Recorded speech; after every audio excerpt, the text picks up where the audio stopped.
Good morning, bees. This is your principal, Mrs. Meneses, bringing you today's Bees Breaking News. Buenos días, abejitas. Les saluda su directora, Mrs. Meneses, y estoy muy contenta de traerles los anuncios esta mañana. Today, boys and girls, is day 3 in the Discovery Time schedule. Hoy es el día 3 en el horario del descubrimiento. Today is Wednesday, December 2nd, 2020. Hoy es miércoles, el 2 de diciembre del 2020. And we are celebrating some birthdays today. And speaking of celebrating, yesterday we actually had one birthday that Miss Meneses missed. So we have Keitana Medrano, who celebrated her birthday yesterday. Keitana is in Miss Trevino's class in kindergarten, and we are so excited to celebrate her. She was kind of on the side of my list there, so her name was not easy to see, so that's why I missed her. And then today's birthdays, we are celebrating today Michaela Hacom in 5th grade. Happy birthday, Michaela. Callan Swisher celebrating his birthday in 3rd grade. In 2nd grade, Chris Nelson. And in kinder, William Gonzalez. So happy birthday, Keitana, once again, and all of our kiddos who are celebrating their birthday today. I hope you had an amazing day yesterday, Keitana. And for those of you celebrating your birthday today, I hope you have a great day full of love, full of joy, and full of laughter. So let's sing them the happy birthday song. Sing it with me. 1, 2, 3. Happy, happy birthday from all of us to you. Feliz, feliz cumpleaños. May all your dreams come true. Hey, happy birthday. All right, guys. So now that we have celebrated our birthdays, we are going to be celebrating our ST highlights next.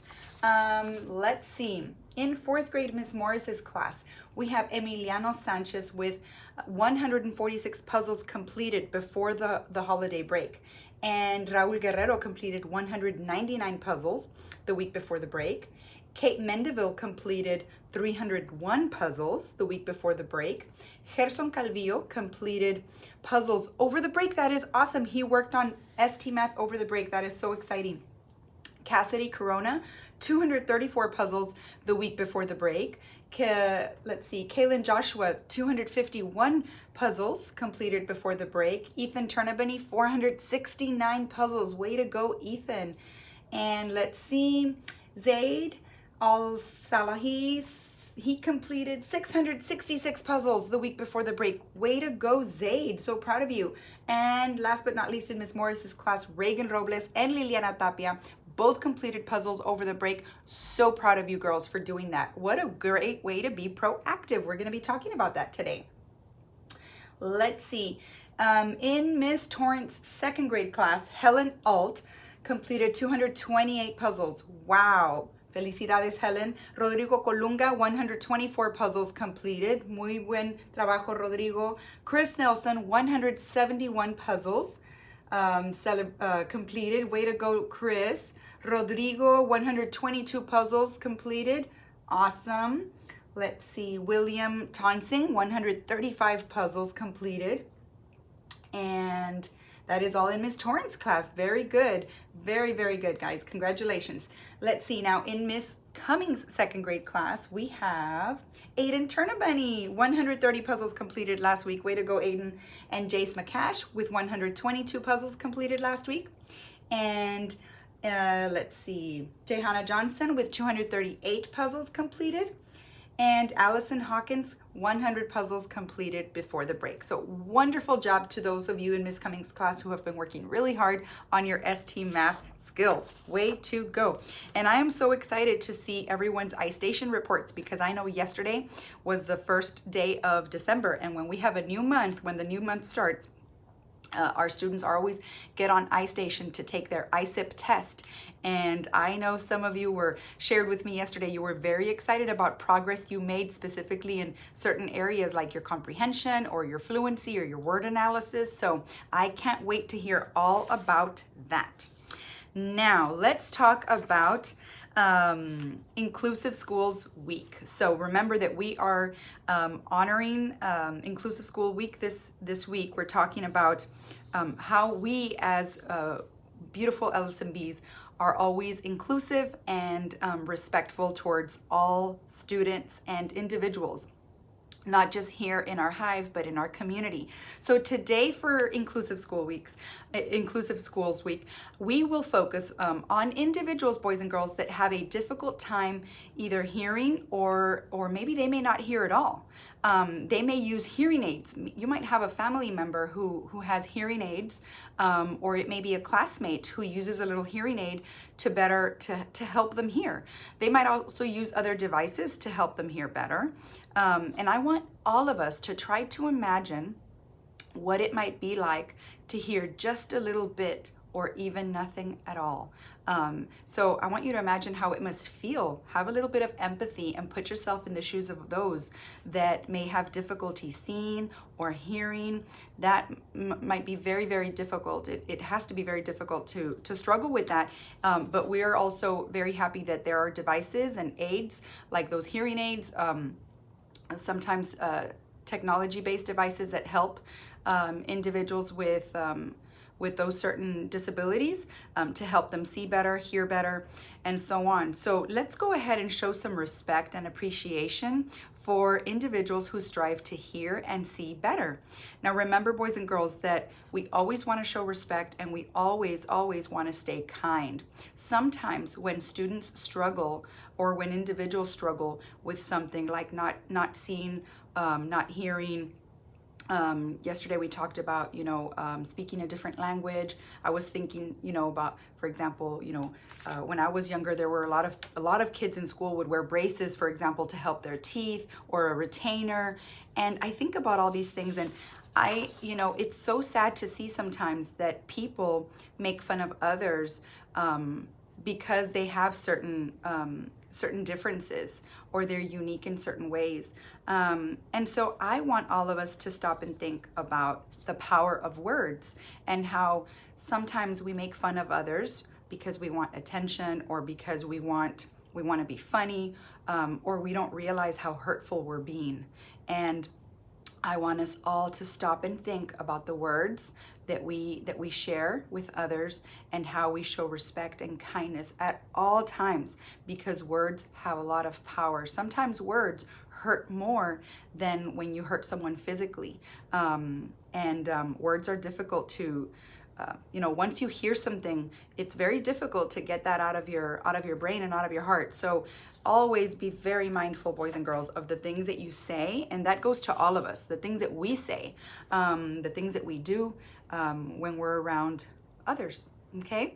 So let's show love and respect at all times. And talking about love and respect, and it reminds me again about the things that we talk about during our SEL time. So I know this month we're really focusing hard on the pillar of trustworthiness, and I want to trust that those kind actions and those kind words will always be something that you prioritize over being hurtful and disrespectful towards others. So let's make sure that we trust that we are in a safe place, that Ellison is a safe place to be, not just safe in terms of, when we think of safety, we think of, like we were talking about the fire drill yesterday, think about things that we have in place to make our school more safe.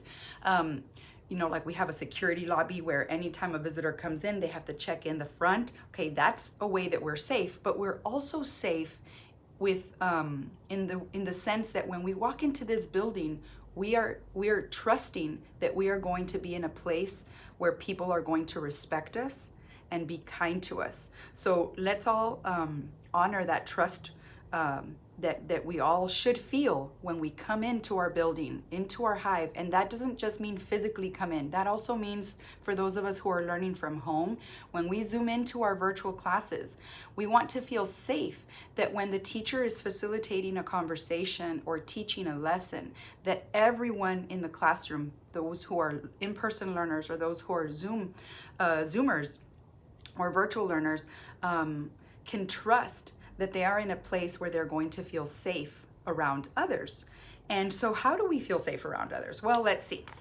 I want to talk again about what we learned yesterday in the sense of our hand model. Remember, we were going to use our hand to think about our brains. And so we said that when we put our hands like this,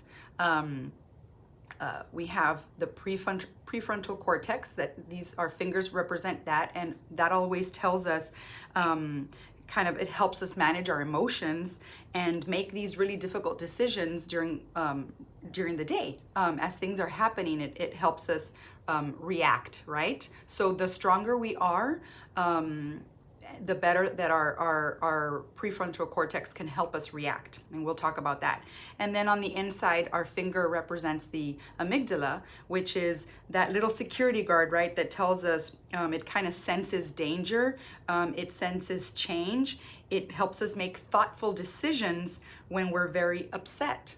And so the better and stronger we are, then our amygdala helps us make those decisions so that we don't flip our lid. Because when our amygdala senses a lot of danger, and we don't feel very safe around others, right away our lid can be flipped. So I want to talk about that. How can we, if there are things that can either make us feel safe and under control and not feeling stressed, right? Then what are the things that kind of cause us to flip our lid? And why is it that if we already know that some of these things can cause us to flip our lid, then what can we do about it before our lid gets flipped? So I was thinking about an example that maybe some of our students might be able to connect with. So I was thinking about how in a few weeks, the grading period is going to end, right? And so when report cards come, or before report cards come, what are some things that we can do to be more proactive so that at the end, when we get our report cards, we don't get our lid flipped. We don't get freaked out, like, oh my God, where did that grade come from? Or, oh my gosh, why didn't I, why do I have a really low grade in art or in music? So I want you to think about that. So what can you do right now, for example, especially our 3rd, 4th, and 5th graders, but even our younger ones?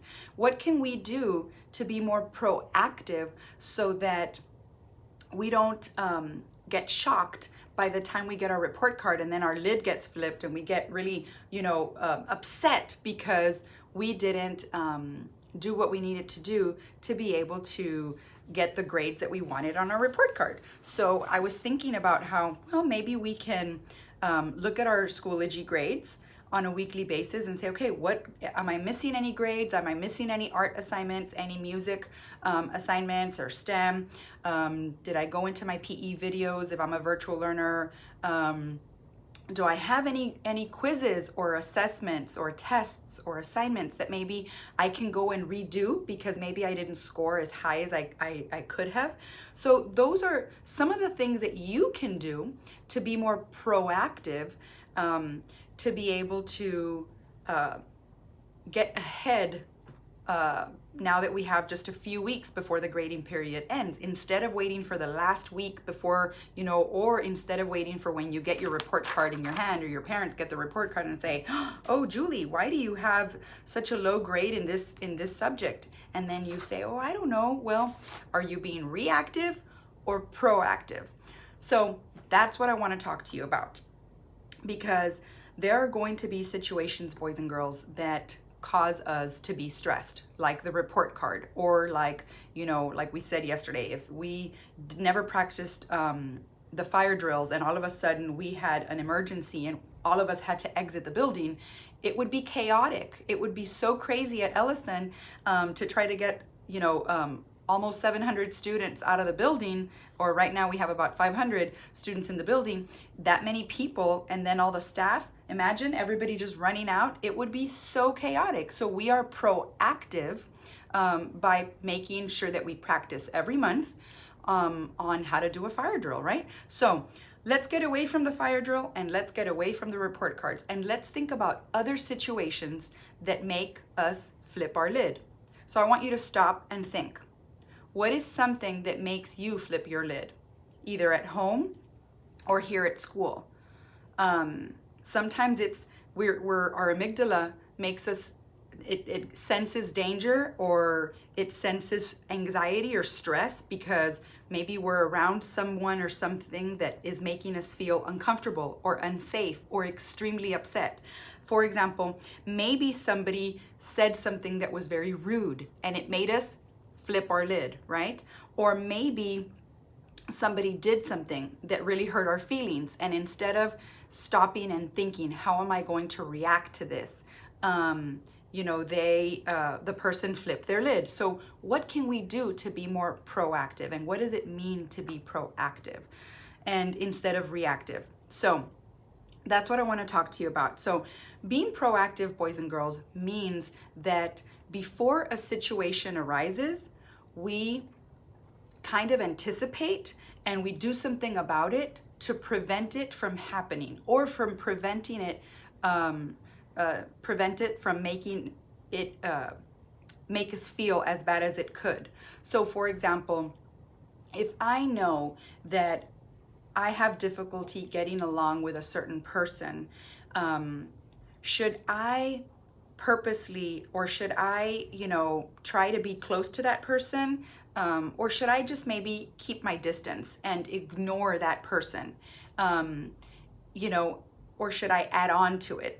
And so see how if I am proactive, I can think, you know what? I know that this person and I, sometimes we don't see eye to eye. Sometimes we don't get along. So maybe I just shouldn't, sit too close to that person. Or maybe I shouldn't try talking too much to that person. Maybe I need to just stay away. And if that person says something, I know that I'm going to make sure that I'm not going to let it make me upset. I'm going to remain calm. Remember that I am a respectful person, that no matter what happens, I'm going to stay true to my values, and I'm going to be proactive, and I am going to respond with respect, or I'm going to ignore and walk away. And so if you're already telling yourself that before it happens, then you're being very proactive instead of being reactive and waiting for that person to do something and then not having a strategy, on how you're going to respond, and then boom, your lid gets flipped, right? That's one little example. But there are many ways that we can be proactive instead of reactive. Because when we're reactive, then we're just waiting for the problem to hit us, and then, or for the problem to appear, and then we don't have any strategies on how we're going to manage that problem. And then we end up flipping our lid. Let me give you another example.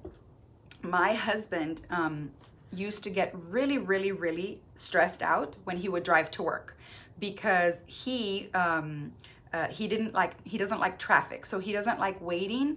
It really stresses him out when he has to wait for long periods of time in traffic. And so one thing that he started doing was he started listening to audiobooks as he drives. So instead of listening to music or not listening to anything at all, then he made it an event. He kind of made it a fun thing to be in the car and enjoy the ride, because he now listens to like audiobooks, to books, kind of like you do on Raz Kids, where you listen to a story. Well, now he listens to books when he's driving to work. And so that helped him be a little more proactive and not wait for every day to be in the car and get stressed. And now that's how he is able to prevent from feeling so stressed out when he's in the car. So he found a way to make it a positive experience.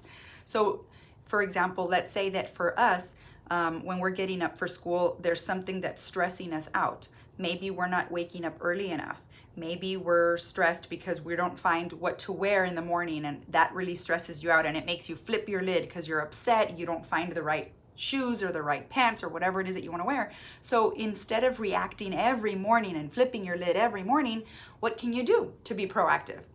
Maybe the night before, you can get your clothes ready, right? And set your alarm so that you can wake up earlier and already have what you're going to wear in mind. And at least if you want to change it in the morning, you can change it to a different outfit. But at least if you don't have any time, or you're happy with what you chose the night before, then you have your clothes right there. And that's one easy way to be proactive instead of reactive. And when we're proactive, then our little security guard, our amygdala, feels safer because we're not stressing ourselves. We're putting ourselves in less stressful situations. So let's work on being proactive instead of reactive. And I would love to hear how you're going to be proactive this week. So send me a message on Schoology and share with me. And if I hear some really strong examples that I think should be shared with other people, I will maybe talk about them on tomorrow's announcements. So I look forward to hearing from you, boys and girls. This is a skill that all of us, even as adults, we have to practice being proactive and not reactive so that we don't flip our lid and so that we are happier human beings, because happiness starts with us. You are in control, so make it happen. Be proactive and have a wonderful day. Remember, be innovative, be bold, be Ellison. Have a great one.